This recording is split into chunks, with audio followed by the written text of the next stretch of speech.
Voltei, irmão Jacó, capítulo 10, Nova Moradia Espiritual. Decididamente, o paraíso de contemplação inalterável não era a criação para mim. As alegrias do retorno à espiritualidade enobrecida e o reconforto da conversa com o irmão Andrade e Marta, sem dúvida, me trazia infinita alegria. Mas ali mesmo, estirado no repouso do leito, sentia falta do serviço. Sondava o reajustamento de minhas forças, reconhecendo que o cérebro não demonstrava o cansaço dos últimos dias do corpo de carne e as fadigas do coração estavam extintas. Dentro do meu ser lavrava, cultivava bendita renovação. Pretendia arrogar trabalho com aproveitamento de minhas possibilidades na ação útil, mas receava. Ignorava se minha pobre tarefa no mundo foi aprovada pelos poderes superiores. E no íntimo, eu não desconhecia os meus próprios erros. Como solicitar admissão às obras elevadas, se não basta boa intenção para servir com eficácia? Gostaria de sair da câmara do quarto e ver o quadro, a paisagem, lá fora. Desse modo, respiraria o abençoado clima da atividade mental, observando de antemão quais seriam minhas probabilidades no futuro próximo. Apesar dos impositivos do trabalho que torturavam meu pensamento, deliberei calar. Agora, eu era um homem distanciado do leme, me asilei em outra embarcação, em outro mar, sob o patrocínio da generosidade alheia. Então, ele não verbalizou nada disso. Só que ele esqueceu um pequeno detalhe. O irmão Andrade entendia todo o seu pensamento. A boca não fala, mas o pensamento. O silêncio mental é uma das coisas mais difíceis de se fazer. Comentários fraternos. O irmão Andrade, que assinalava minhas mais íntimas apreciações, comentou o desengano de todas as criaturas que procedem da terra esperando um céu de contemplações baratas, salientando que muitos espíritos ociosos, na falsa apreciação da divina justiça, imploram indevido descanso no paraíso, a última hora da experiência terrestre, depois de se haverem sorvido todos os venenos da alma na taça do corpo. Então, se precipita nas trevas, revoltados no desespero e na indisciplina, além do sepulcro. Logo que se capacitam da necessidade da continuação do esforço intensivo no autoaperfeiçoamento. Muitos irmãos infelizes, nesses protestos inúteis contra as leis universais, caem presas de terríveis organizações e malfeitores desencarnados, aprendendo aflitivamente a desfazer os grilhões pesados da ignorância e da má-fé, ao contato de entidades cruéis que os dominam por tempo indeterminado, como acontece na esfera carnal dos homens rebeldes e ingratos que pagam alto preço pelo reajustamento espiritual de si mesmos, na estrada escura da desarmonia e da desilusão.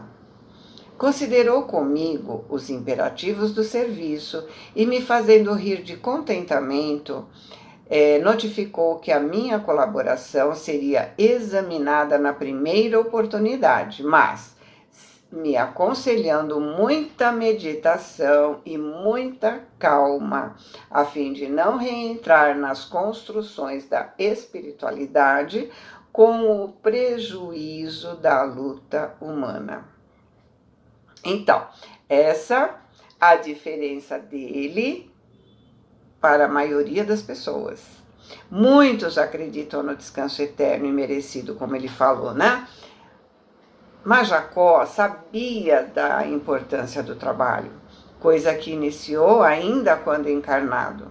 Ou seja, além do trabalho normal, né, que todos temos, aquele para ganhar o famoso pão de cada dia, Ele, em paralelo, trabalhou em benefício do seu próximo. Muitas vezes nós aposentamos e dizemos: agora eu vou aproveitar a vida.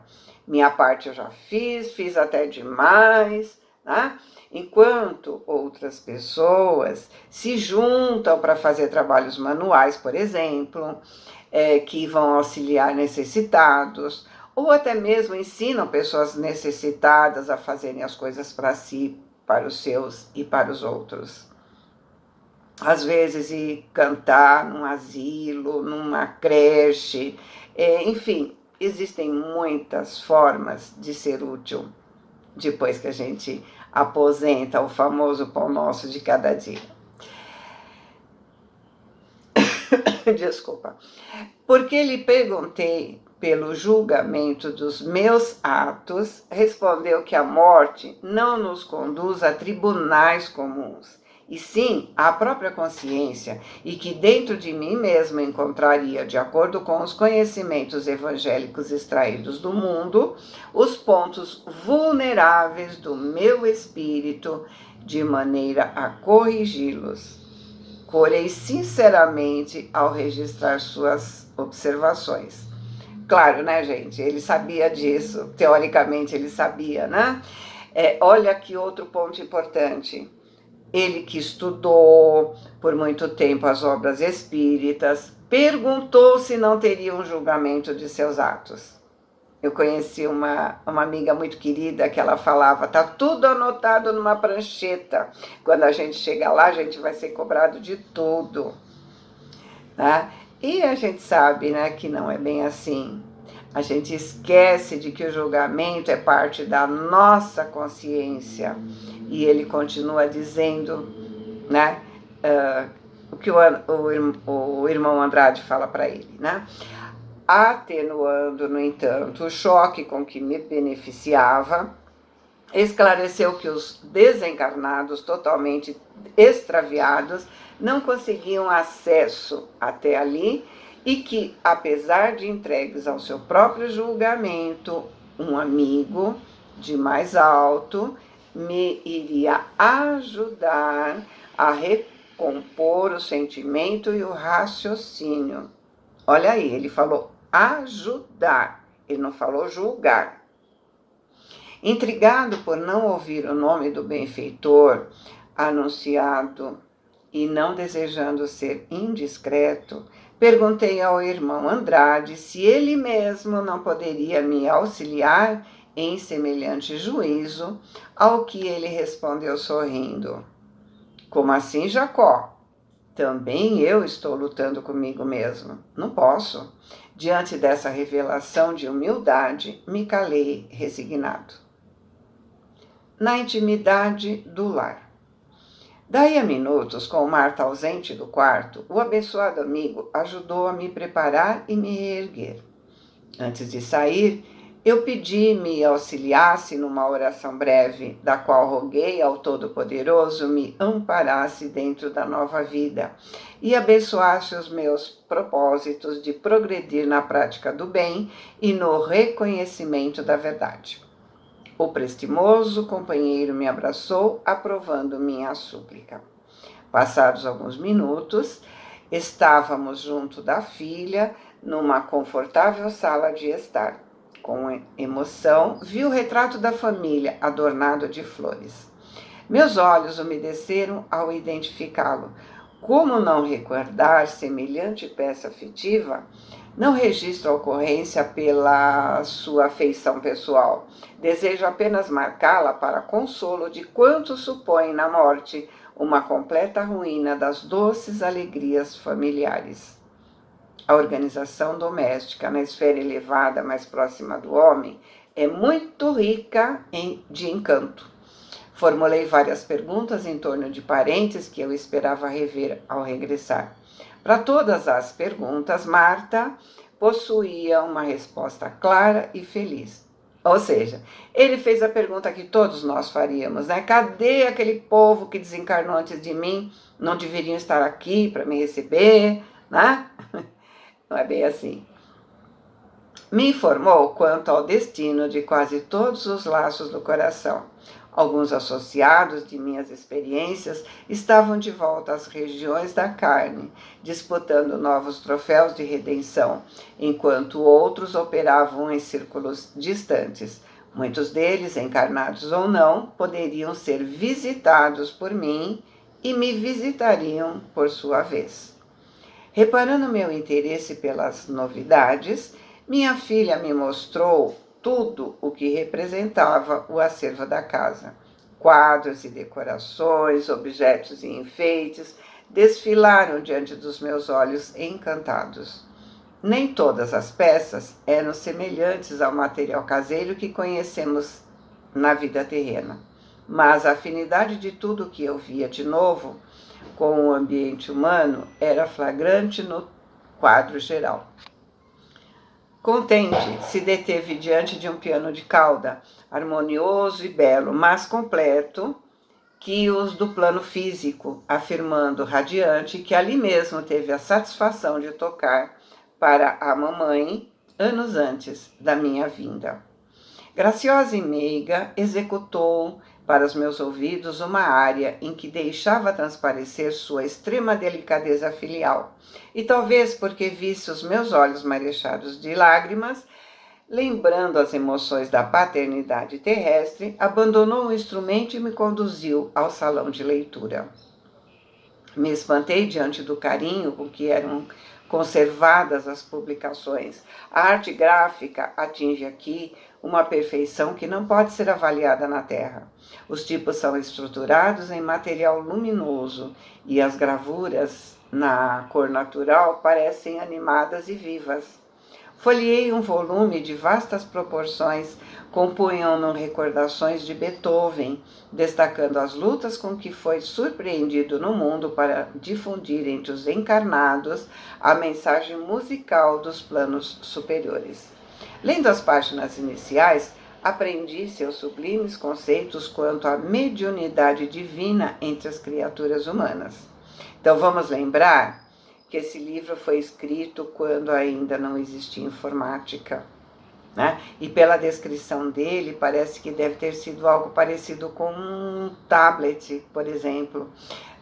Parece ser digital. Olha como é que ele fala. Os tipos são estruturados em material luminoso e as gravuras de cor natural pareciam animadas e vivas, né? Parece a tela do nosso computador, né?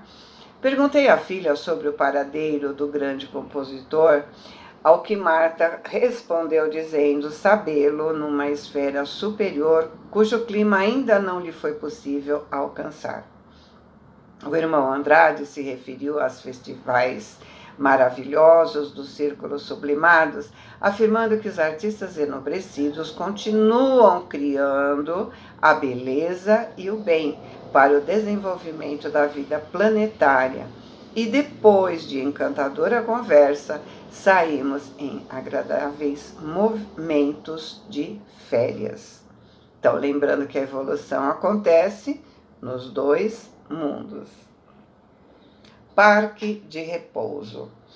Muito difícil narrar a emoção que me dominou ao me afastar do interior doméstico, lembrando os dias rápidos em que tentava descansar na quietude de uma cidade serrana, quando ainda no corpo físico, vi-se desdobrar diante dos meus olhos enlevados a paisagem florida e brilhante de um burgo feliz, um vilarejo feliz, né? As casas residenciais se distanciavam muito uma das outras, revelando o prévio programa de paz que as fez surgir. Várias espécies de plantas ostentavam flores graciosas e perfumadas. Estávamos numa extensa planície e, não longe, divisava o casario que se adensava. Certamente respirávamos nas cercanias de grande cidade de meu novo plano. Marta me informou de que ela recebeu permissão das autoridades para me hospedar ali, no grande parque de educação e refazimento em que trabalhava. Incumbia-se de educar crianças recentemente desencarnadas em notável organização que visitei em seguida.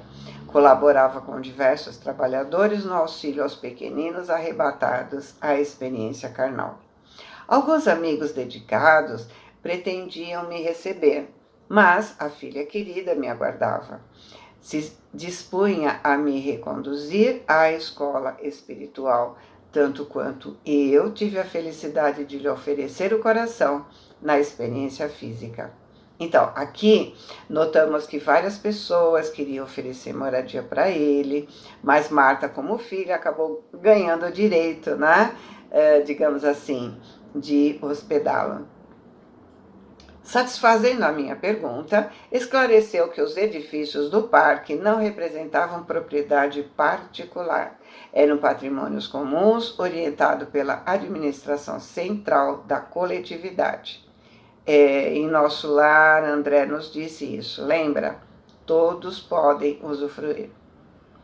Demonstrando minha estranheza, Marta afirmou que na Terra os fundamentos da propriedade são idênticos, variando somente aos aspectos da retenção provisória das utilidades planetárias por parte do homem, usufrutuário dos bens da vida. Por quê?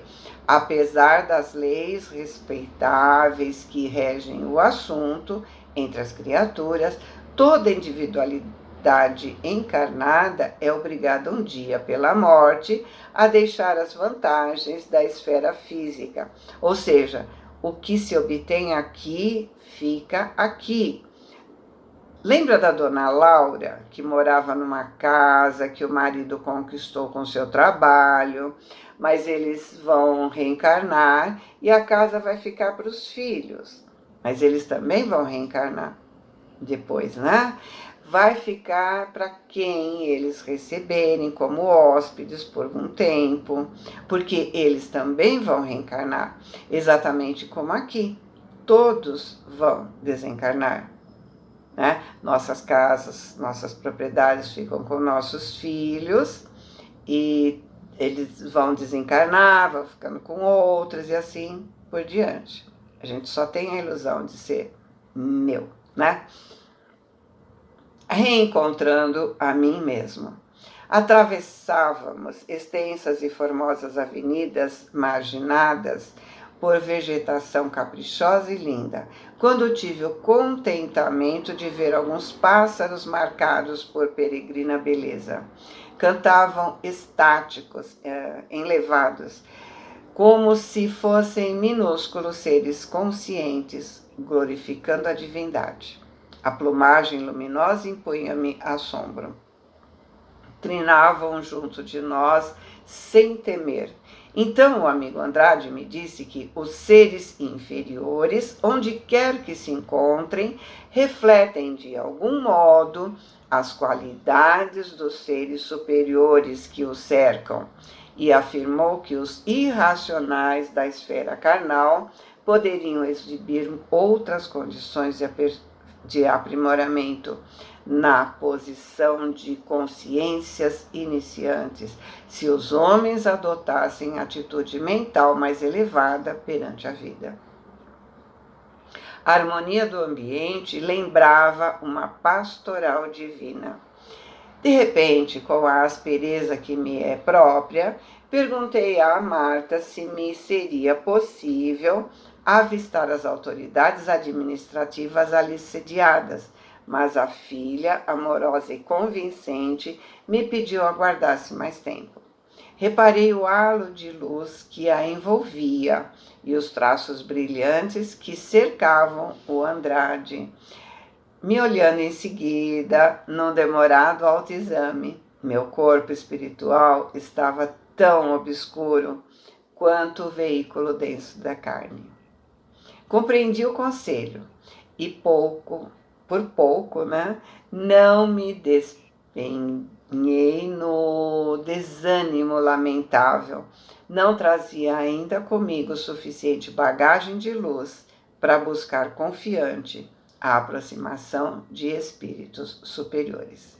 Então, aqui ele vê a filha iluminada, vê o irmão Andrade iluminado e se vê como um encarnado, totalmente opaco, sem luz. E aí ele entende por que não tem luz. Ele ainda trazia consigo a arrogância, a aspereza. Dica para nós trabalharmos em nós, né? Boa tarde, boa semana. Fiquem com Deus. Amo vocês.